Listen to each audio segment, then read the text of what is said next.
Di sini ya, lewat dulu aja sok. Lewat sini. Satu, pendek tuh.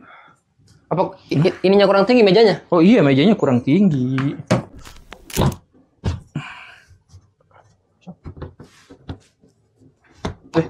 Sok, ini dulu kunci satu.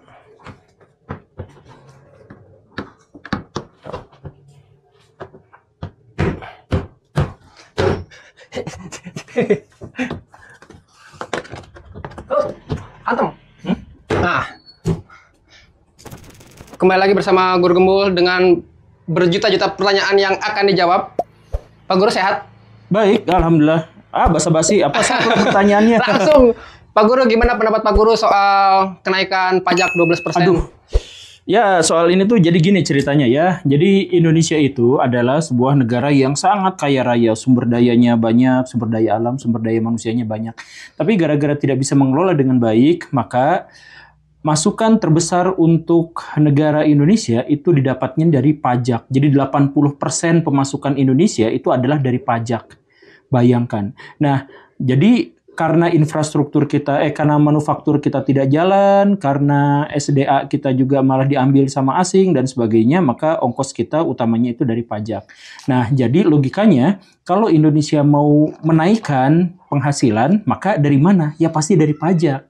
Nah itu masalahnya. Masalahnya dari situ karena kita tidak bisa mengelola sumber daya alam. Nah terus bagaimana dong sekarang? Apakah PPN naik 12% itu bagus? Ya sebenarnya kurang bagus menurut saya ya, silahkan dikomentari. Menurut saya gini, kalau PPN itu walaupun diberikan kepada orang-orang kaya, perusahaan-perusahaan dan sebagainya, tapi mereka itu sama sekali tidak terkendala. Karena begitu mereka dapat pajak, misalkan ada pabrik rokok gitu, kena pajak 12%, ya tinggal naikin aja harga rokoknya gitu. Yang menanggung biaya pajak itu adalah penghisap rokoknya, sedangkan orang perusahaannya itu santai-santai aja gitu. Dan ya gitu masalahnya. Dan setelah itu semua Indonesia insya Allah akan mendapatkan tambahan per tahunnya sekitar 75 triliun rupiah dari kenaikan PPN. Tapi daripada gitu saya pikirnya mendingan berantas saja korupsi, karena korupsi itu kan ribuan triliun per tahunnya merugikan negara. Kalau misalkan itu sih sebenarnya aman gitu ya. Ya gitu. Jadi menurut saya sih PPN saya kurang setuju. Tapi bukan berarti saya akan memberontak pada negara. Cuman saya tidak setuju dengan PPN naik. Itu untuk lebih jelasnya ada di kolom deskripsi. Silahkan, itu panjang lebar ngebahas tentang PPN naik 12%. Pak Guru, ada pertanyaan yang agak ekstrim nih.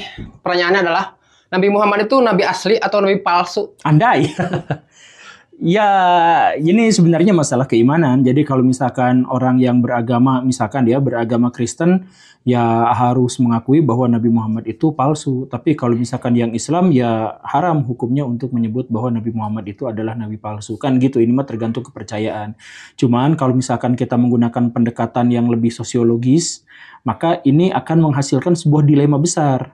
Jadi anggaplah misalkan ya, anggaplah ini mah pura-puranya anggaplah bahwa Nabi Muhammad itu adalah nabi yang palsu. Maka kita akan sangat kesulitan untuk menjelaskan bagaimana prestasi bisa digapai oleh satu orang seperti itu.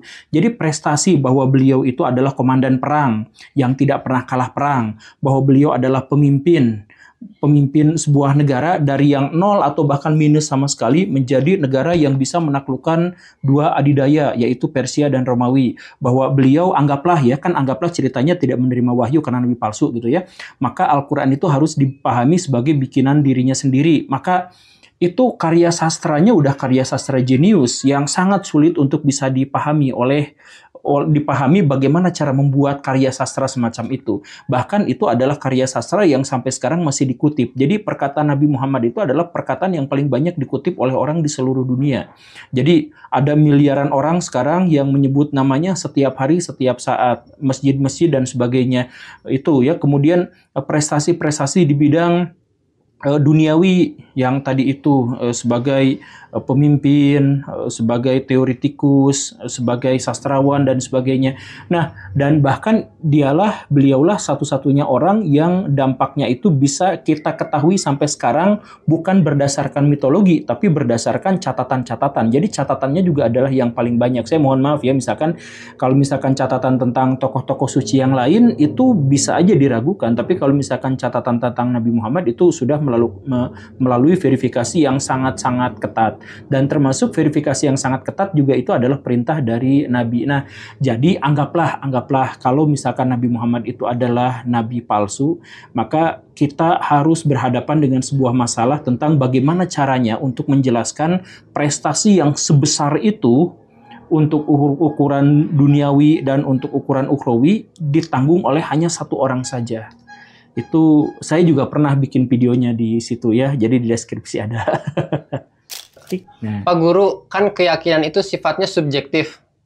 Lalu adakah alasan Pak Guru meyakini Islam, dan Islam bagi Pak Guru itu tuntunan atau sebagai apa sih?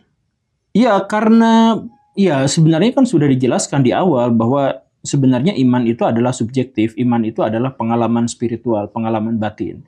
Dan pengalaman batin saya itu mengantarkan saya pada Islam. Sedangkan pengetahuan saya terkait dengan penggunaan nalar dan sebagainya, itu juga tetap tidak bisa membantah apa yang diajarkan oleh Islam. Jadi kalau misalkan secara sains tidak terbantahkan dan kemudian secara pengalaman pribadi itu saya merasakan betul, maka sudah selesai. Saya sepenuhnya sampai sekarang meyakini bahwa Islam itu adalah ajaran agama yang benar, bahwa Allah Subhanahu wa taala itu adalah Tuhan semesta alam, dan Nabi Muhammad itu adalah utusan dari Allah Subhanahu wa taala. Begitu, sesimpel itu.